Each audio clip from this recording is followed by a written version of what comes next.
Property Investing Insights, your authority on all things property investing, finance and wealth creation with Right Property Group.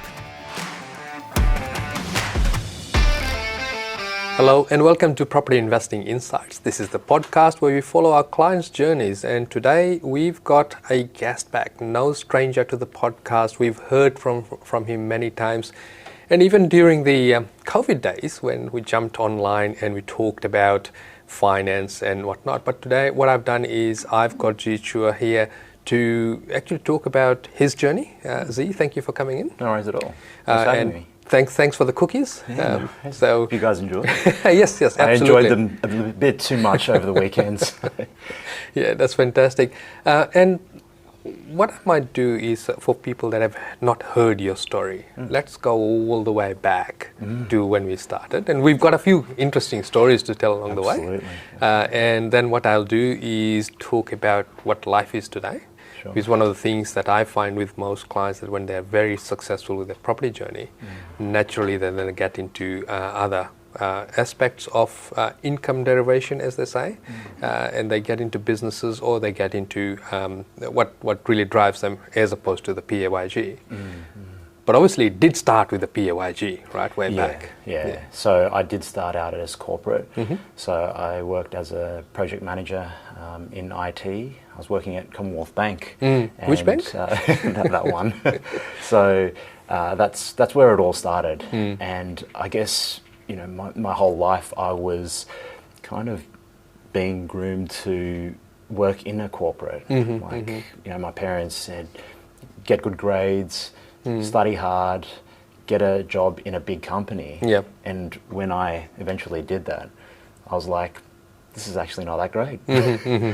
I was working pretty hard. It was fairly thankless, and I just didn't enjoy it, and I couldn't see myself doing that for the next 30 years of my life.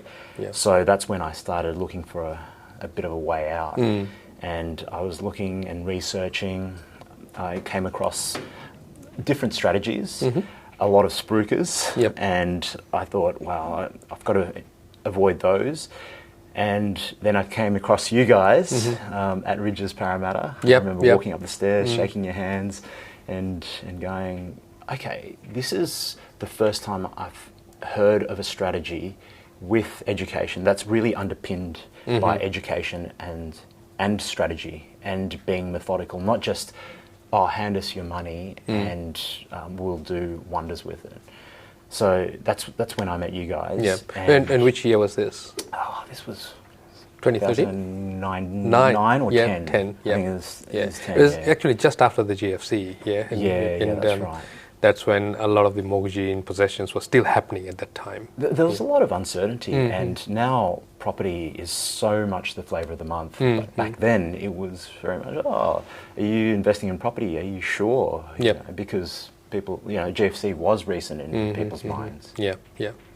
And so now it's turned a full 180. Now people are saying, oh, why aren't you investing in property, right? Which is the other side of if I bring in Warren Buffett, right? It's when people are fearful, buy hips.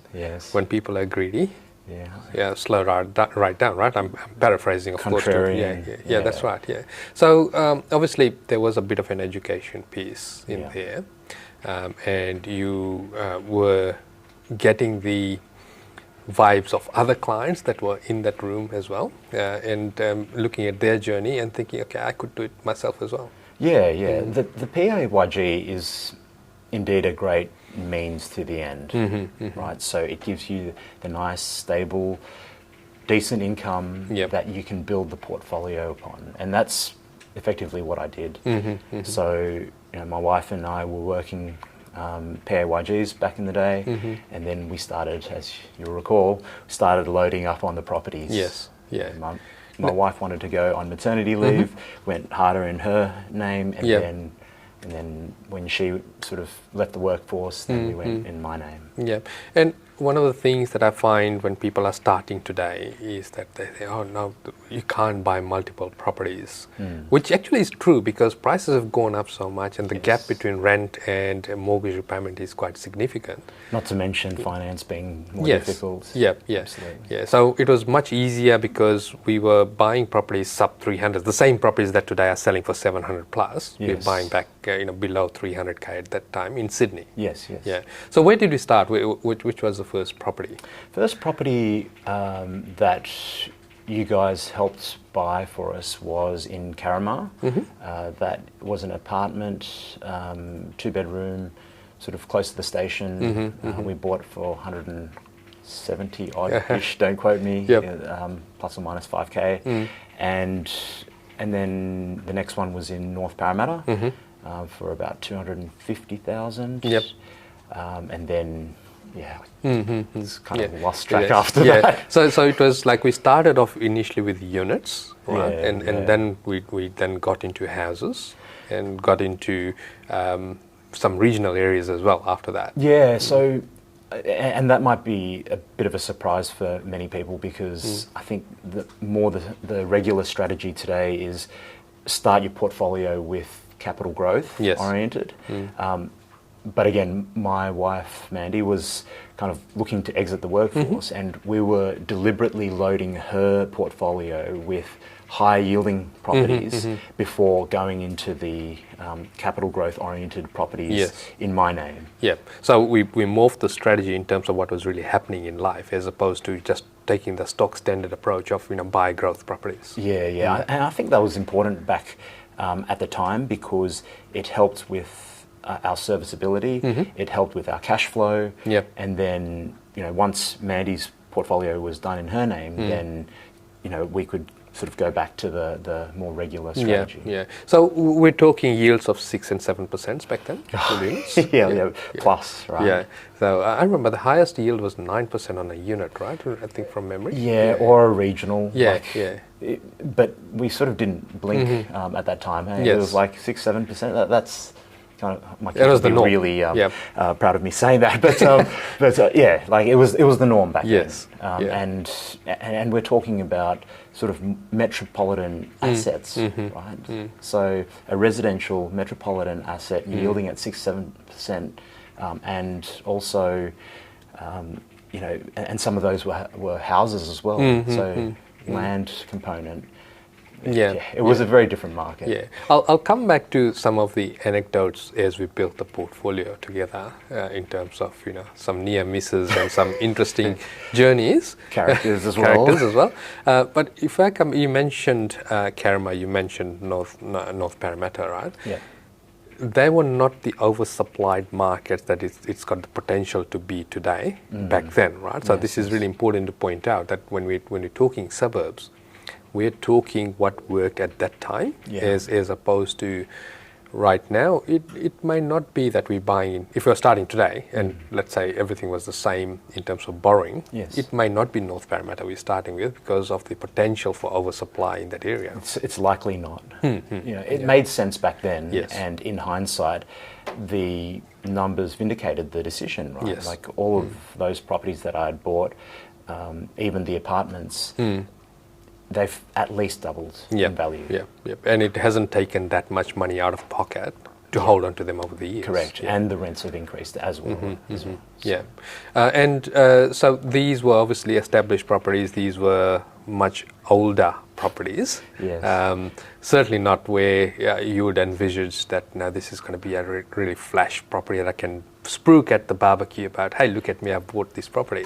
It's not about ego investing, is it? No, it's not. It's not. And I guess I also wondered at that time whether it was a good strategy because, like a new investor, as I was back then, it was like I wouldn't really want to live in this area. I wouldn't really want to live in this property. And I peppered you guys with a lot of questions. I know. Like, he was on the black band list. If he calls, don't put the calls through. I think everybody remembers that, but it was for good reason. And I think once I got comfortable with the strategy, then it made a lot of sense, and it was a cookie cutter after that. And what were your friends doing at that time? Were they also in the property game, and also family? Were they in property game, or were they stepping back and seeing, say, let's see this guy fail first? Yeah, I think there was a lot of that. Certainly, my parents were against me investing. I remember after I'd bought the second or third property, Mum was like, "Do not buy any more." Yeah. Do not buy. So did you stop telling them that you're buying more? Pretty much. Like I probably told her on the 15th or the 20th. Yes. But yeah, a lot of people were hanging back. Yeah.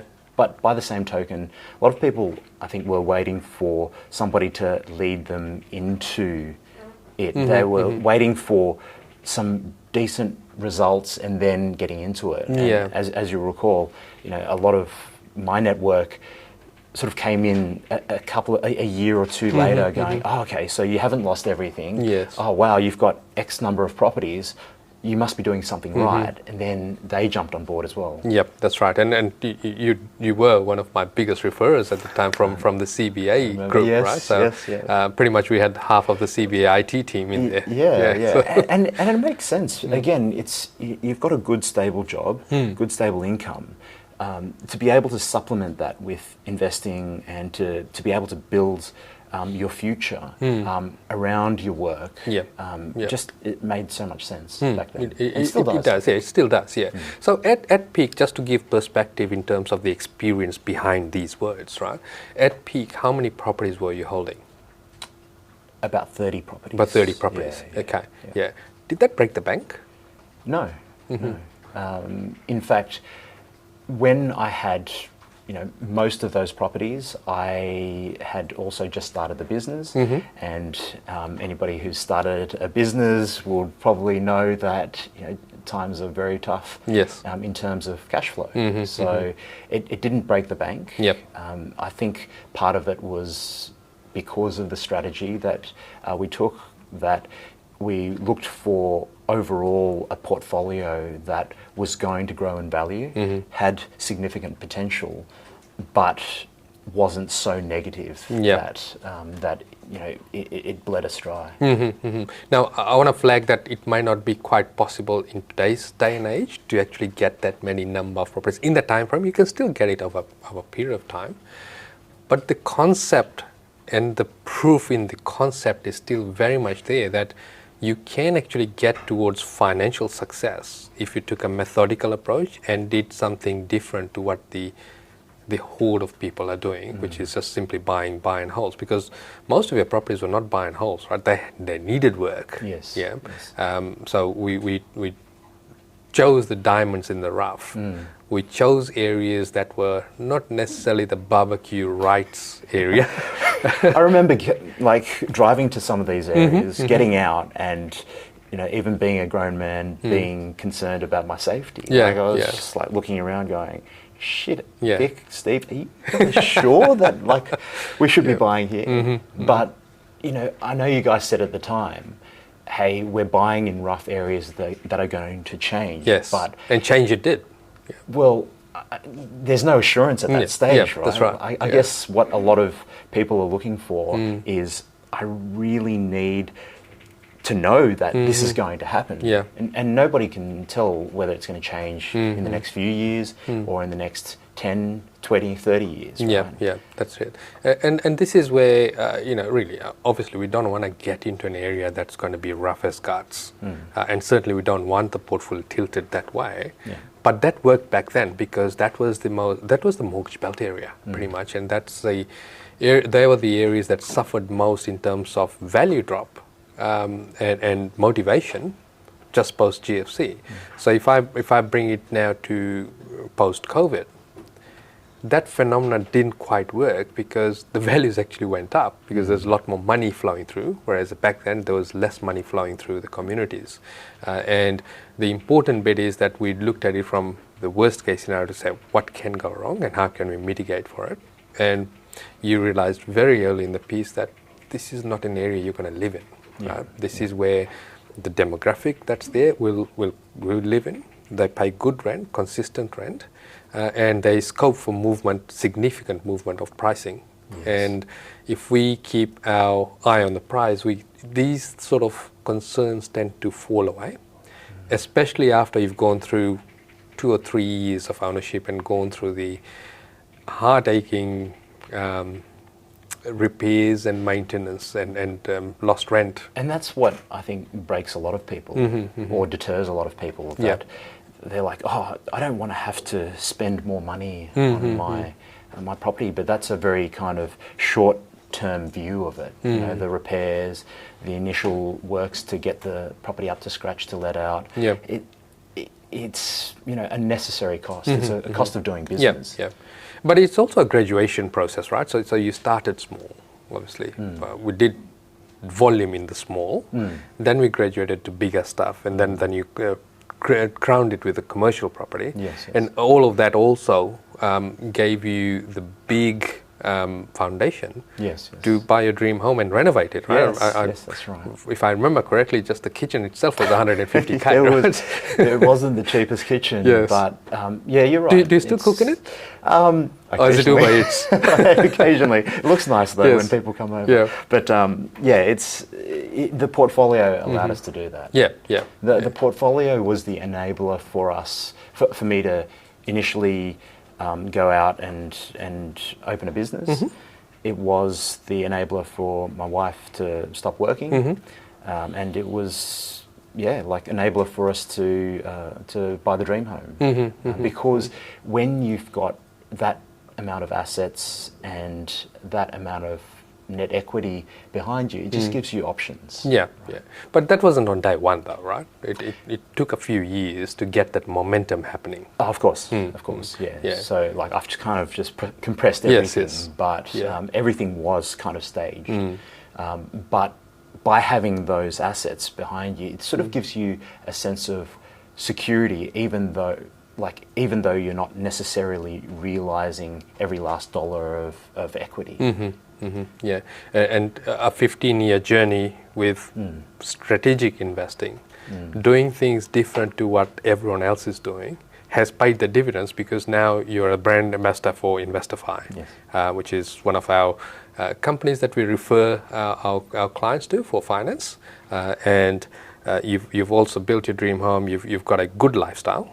But you went hard in the beginning years with that prize in your eye. Well, I think that was something that I'd always been taught, again, by my parents, that if you can delay the gratification, if you can delay the luxuries, the more you can delay that, the more financially sound you're going to be. And I think I sort of took that on from the start. And the discipline of holding a portfolio, growing a portfolio, having tighter cash flow at the start, it sort of it set us up. You made the sacrifices in the beginning to get to here, right? Exactly. And one of the reasons you're successful, and one of the reasons why you were able to lean on our services so much, was you're able to make quick decisions, right? So how was the decision-making process for you? How did you train yourself to make quick decisions? Or was this a flow-on from your work at CBA that helped you make quick decisions? Well, I think I graduated with the decision-making, because right at the start, again, I was quite skeptical, because I had run into, again, spruikers and people that I had seen one day was presenting at seminars and then 6 months later ended up in jail. So I was actually quite skeptical. But once I understood that what you guys were doing was underpinned by strategy and education, and I got the opportunity to do a transaction, a couple of transactions, and grill the hell out of you guys and have you guys patiently answer all my questions, then I realized actually it is a sound strategy. And even though I didn't see the tangible increase as yet, I felt comfortable with it. And I think that's important, that you do all your due diligence, but you don't do too much due diligence. It's a fine balance. Because I have an analytical background. I've been an analyst. I've been a project manager. I've worked in IT. I'm rational, but there's also a threshold where I've seen many people be too rational and overly data driven and overly analytical, where they become analysis paralysis, right? And I think I did the fine balance between the two. So once I was comfortable with everything, after 1 or 2 transactions, I was like, okay, time to hit accelerator. Let's go full out. Yeah, and in fact, there were times where we had to slow you down, right? Because you're going too fast. Yeah, and there were quite a few properties that were unsettled, that hadn't settled yet, and you're adding more to the mix, right? No, again, that's a fine balance as well. Because I look back and I'm like, wow, I pretty much said yes to every single property, and if I had taken even more properties, I probably would have been happy. But I mean, there's also and you're willing to do what it takes, right? So I remember calling you and getting to say, jump in the car. You need to be driving to MacArthur area. Yeah. And you decided, okay, my hours lost at work is not worth the money that I'll get from grabbing this opportunity will be far better than the hours I've lost over here, right? And you pretty much jumped in a car and started driving. It was that morning that you guys called, and I was like, I was just getting dressed for work, but so okay, you're sick. Called in the sickie, and then drove the contract to the solicitors, drove it down to Campbelltown, and on the way, Kate calls me and goes, you have to do the transfer now. I was like, what do you mean? And because we are competing against another buyer. Yeah, that's right. Another buyer's agent. Yes. Who happened to be at the front desk of that office, that real estate agent's office. Kate was holding them at bay, and I did the transfer. Yes. And I still remember footage of that actually in your office. Yes. Kate and Steve were like biting their fingernails off, and you were just sitting back, almost having a nap. That was amazing. It was honestly one of the best properties that I bought. Yeah, and it had termite damage. Had termite damage. It wasn't terminal. It was just a little bit, and it scared a lot of other buyers off. I guess you have to make quick decisions sometimes, especially once that trust and the relationship has been built. And like you guys had an interest in me doing well in my portfolio, so I was like, okay, perfect, let's go. Yeah. And do you still have that property in your portfolio? Oh, I do, yeah. I wish I had another 10 of them. So from memory, I think it was 230, something like that, in Ruse, 4-bedroom. It was a 4-bedder. 4-bedder. Yeah, 4-bedder with a nice deck at the back where the termite damage was. Yeah. And on a 500-600 square meter block. Yeah.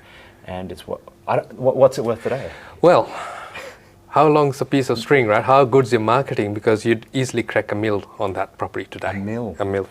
Yeah, so we just had neighbouring suburb of Rosemeadow over the weekend, nicely renovated homes, tiny 3 bedrooms, that sold for $1,033,000. Wow. So now, of course, I did just do a reno on it, so maybe it is. Maybe it is, yeah. So would you sell? I've got a really good buyer's agent, they'll buy it off you.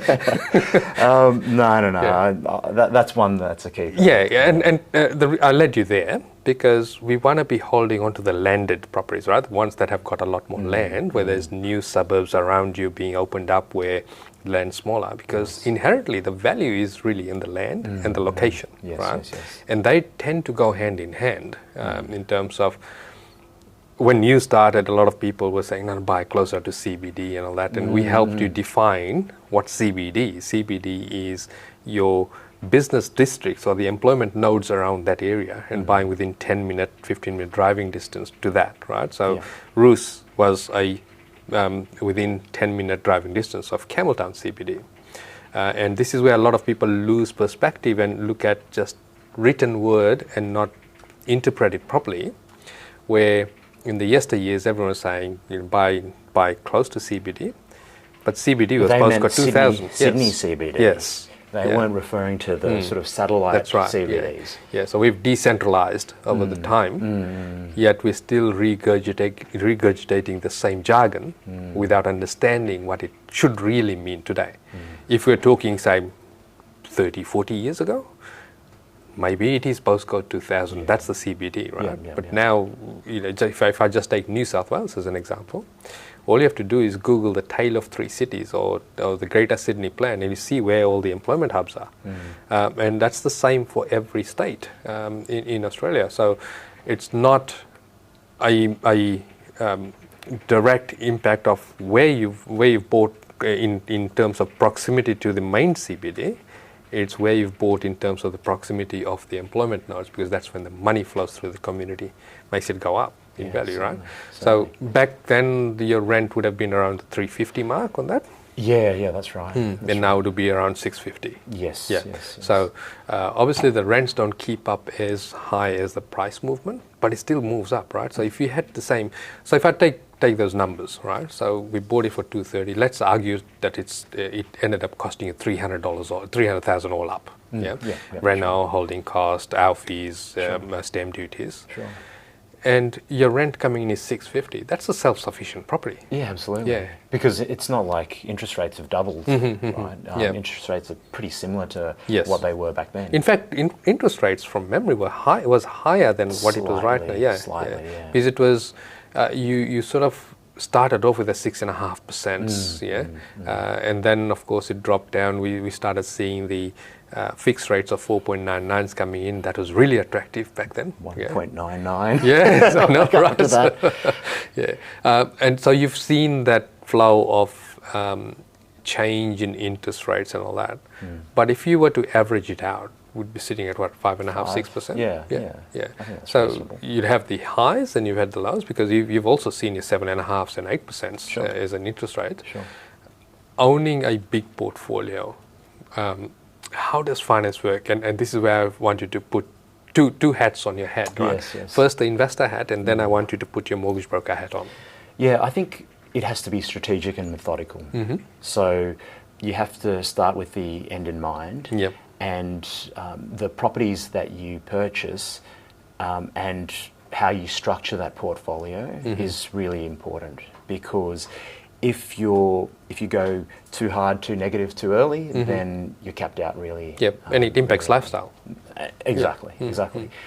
Whereas if you structure it properly, you strategically buy in various entities, your name, your partner's name, trusts, super funds, you can really maximize the holding of your portfolio. Yep. And that's the name of the game these days, because everybody's like, oh well, I bought 2 properties and I'm capped out. Yeah.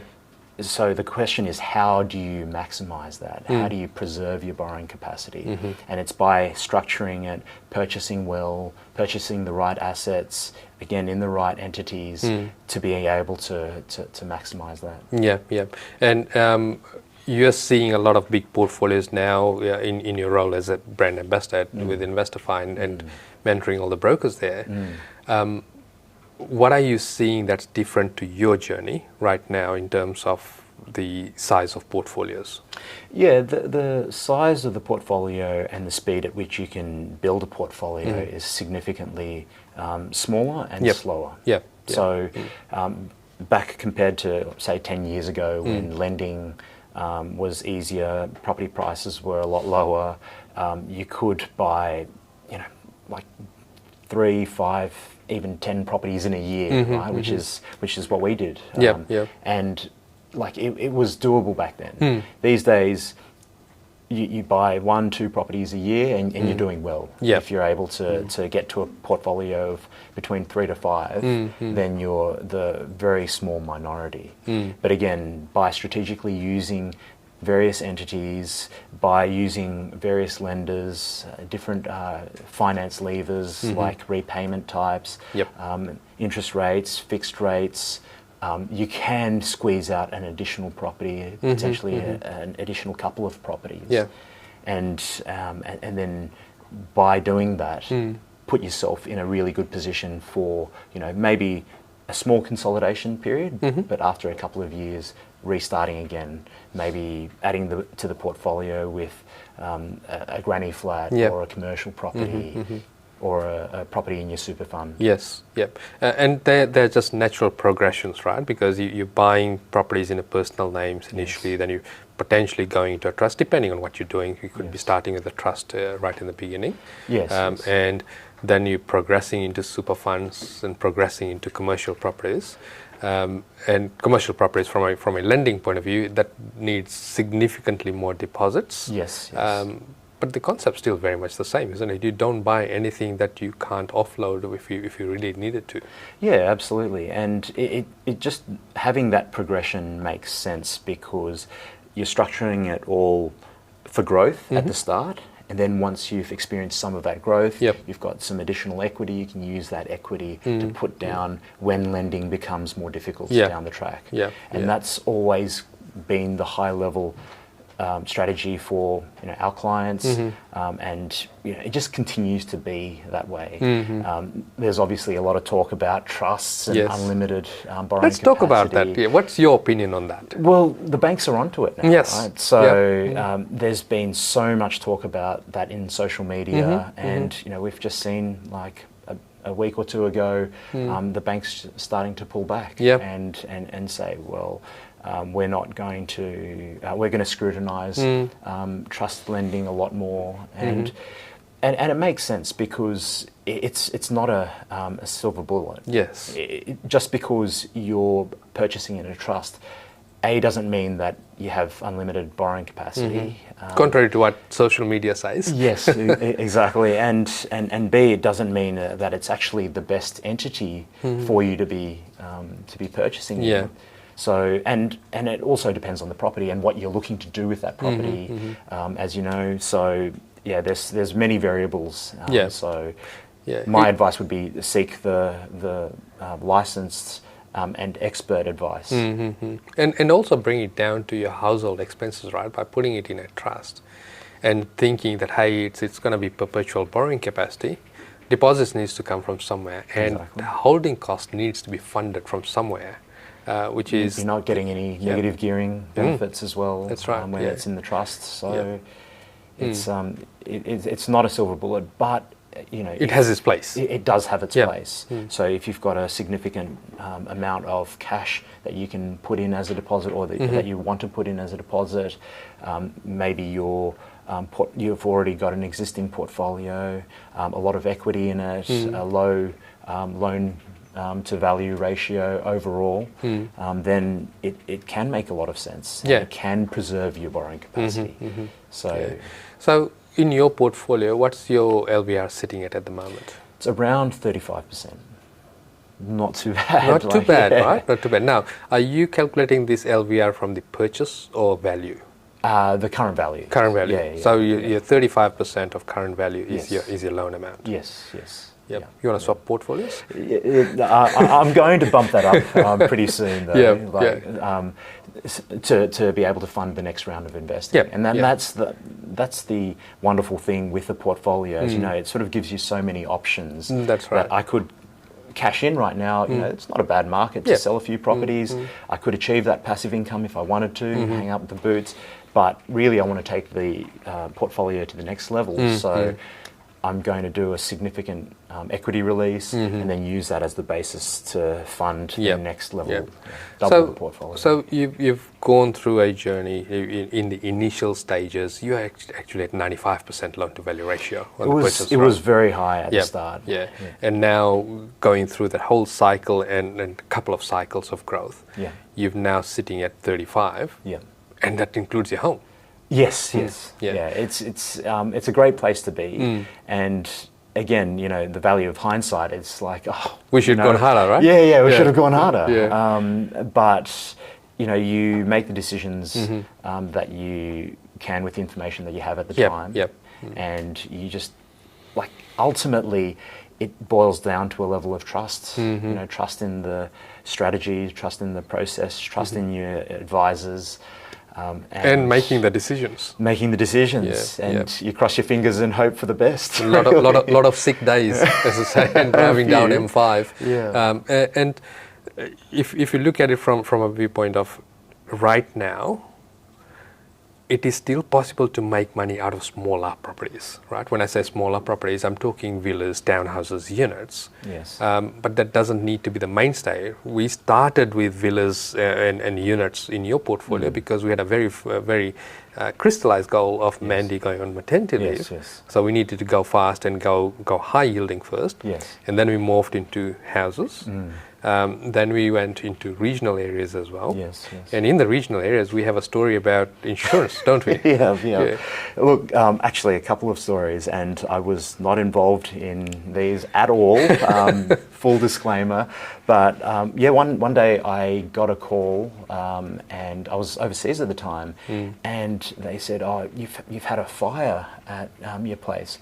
And my initial reaction was, "Oh shit, is everyone okay?" And very quickly followed by, "Am I insured?" Insured? I'm pretty sure we've renewed, but I wasn't 100% sure, and I sort of fumbled around on my phone.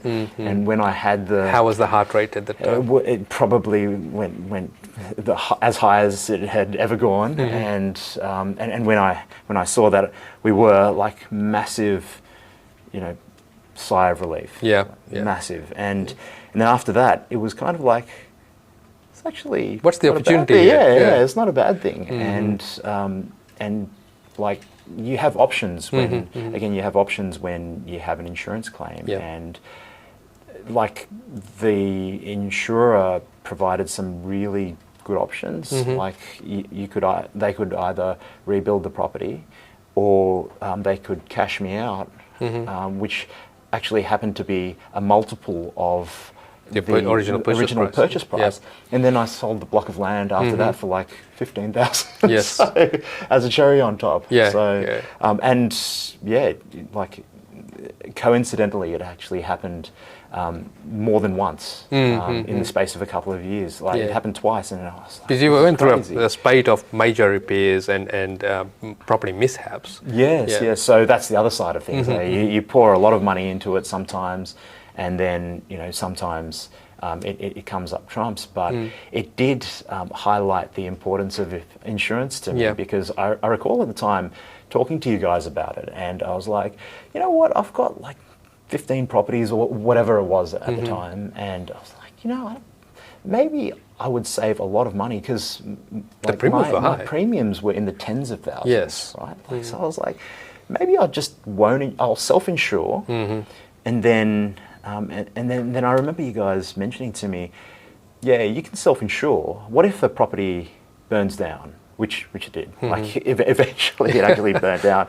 But then I said, I could probably bounce back from that. And then I remember you guys saying, well, what if you were found to be negligent replacing a faulty electrical socket, and the tenant electrocutes themselves in that, and there's a $10 million insurance claim. Could you bounce back from that? And I was like, oh. And then I remember you guys going, okay, that's why you have insurance. I was like, the public liability, okay. And then, a couple of years later, I need to claim on it. So I won't reconsider insurance again.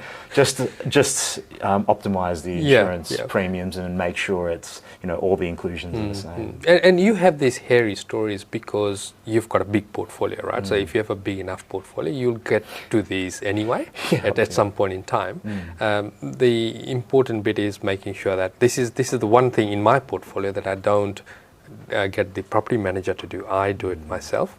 But I automate it a lot. First of all, I've got a good PA, Mel. She makes sure that the renewals are actually renewed. Absolutely. But then I also have an automatic email sent in from my property email to my work email to say insurance is due, right? So there's a lot of tracking that needs to happen. The more properties you have, the more admin work you have. Yes. How's the admin work in your portfolio? It's not bad now, because similar to you, I have an assistant that helps me with all of that. So before, I used to do it myself very poorly.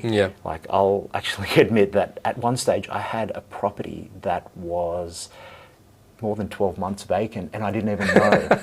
So, you know, that's crazy. Yeah. Like, it's really, sure, it's inexcusable from a property manager perspective. Yep. You know, they should have been calling me, going, hey, you know, we should get this let out. But really, ultimately, the buck stops with me, right? Yeah. So, you know, but that was a reflection on how poorly my admin process was. I would actually check my properties once a year at tax time. I'd throw it all in I'd do this all myself. I'd throw all of these, invoices and property manager reports into a spreadsheet or several dozen spreadsheets. Yeah.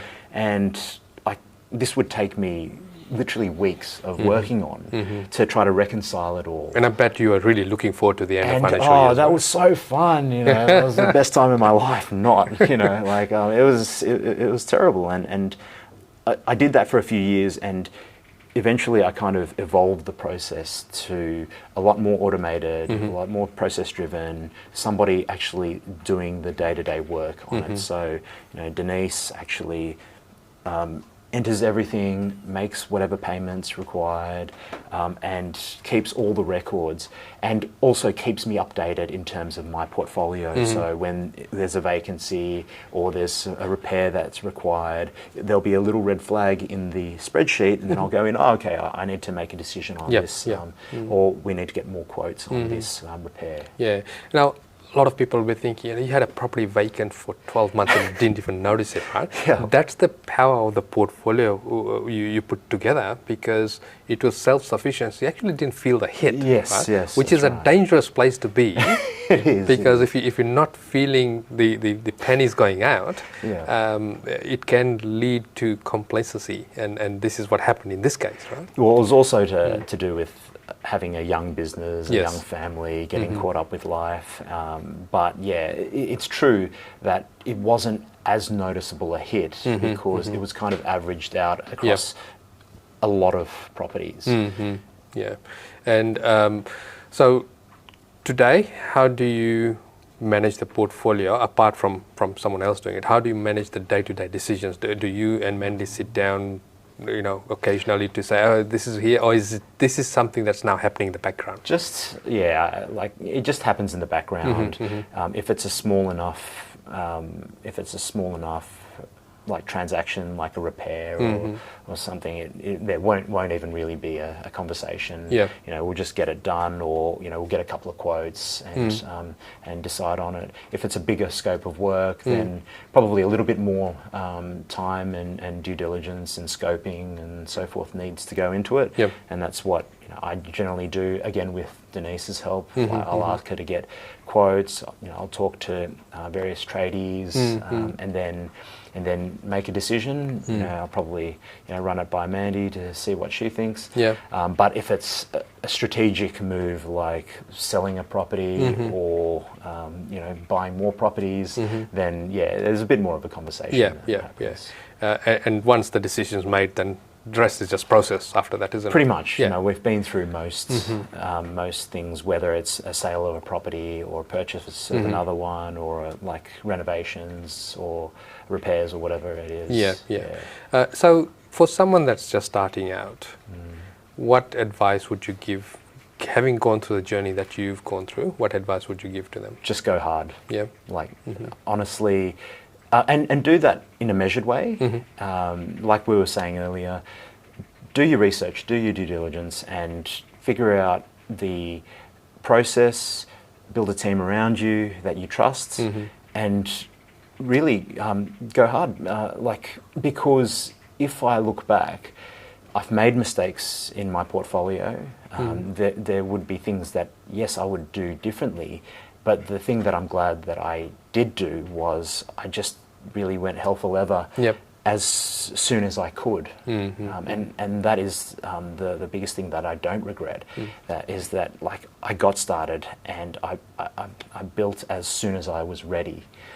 So, you know, and there's an element of readiness that's, you know, financial and stage of life ready.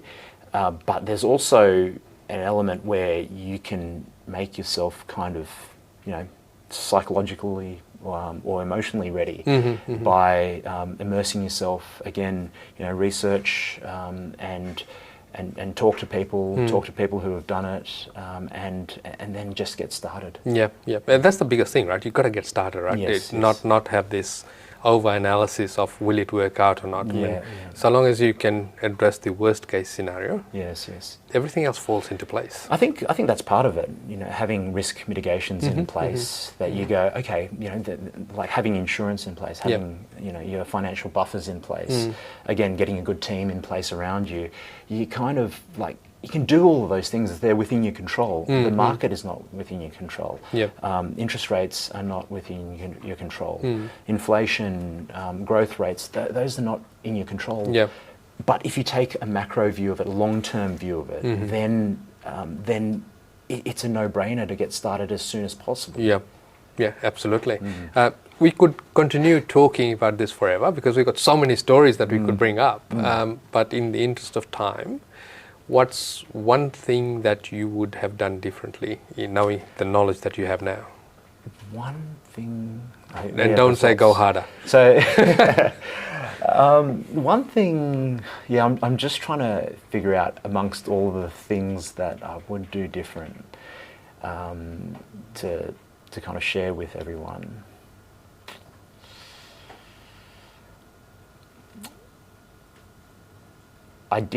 I'll sort of list a couple of things. I bought a lot of properties in our personal names. Back then, lending was a lot easier. I do have a few in trusts, but trusts can be actually very useful with a long-term view because the capital gains tax when you flip a property or when they become positive and the income distribution can be really, really good. So that's probably one, and one I'll take as a learning to sort of incorporate into my portfolio going forward. The other is land. I think, yes, we went very hard for a reason. If I had the opportunity to load up on even more land, the saying, buy land, they're not making any more of it. It does ring true overall, like in the long term. So if there was one thing, probably that. Tilts more towards houses as opposed to a little bit more. Because yes, I've got a lot of. I already do have a lot of houses, but I think I could have probably done, a few more. Yeah, fantastic. Very wise words. Z, thank you very much for sharing your journey with us. No worries at all. And if clients have any questions, they can contact you, obviously. Yes. Send us an email at questions@rightpropertygroup.com.au and we'll make sure that Z answers. And again, thank you for your journey. Thank you for your trust. It's been a pleasure. The information featured in this podcast is general in nature and does not take into consideration your financial situation or individual needs and should not be relied upon. Before making any investment, insurance, tax, property or financial planning decision, you should consult a licensed professional who can advise whether your decision is appropriate for you. Guests appearing on this podcast may have a commercial relationship with the companies mentioned.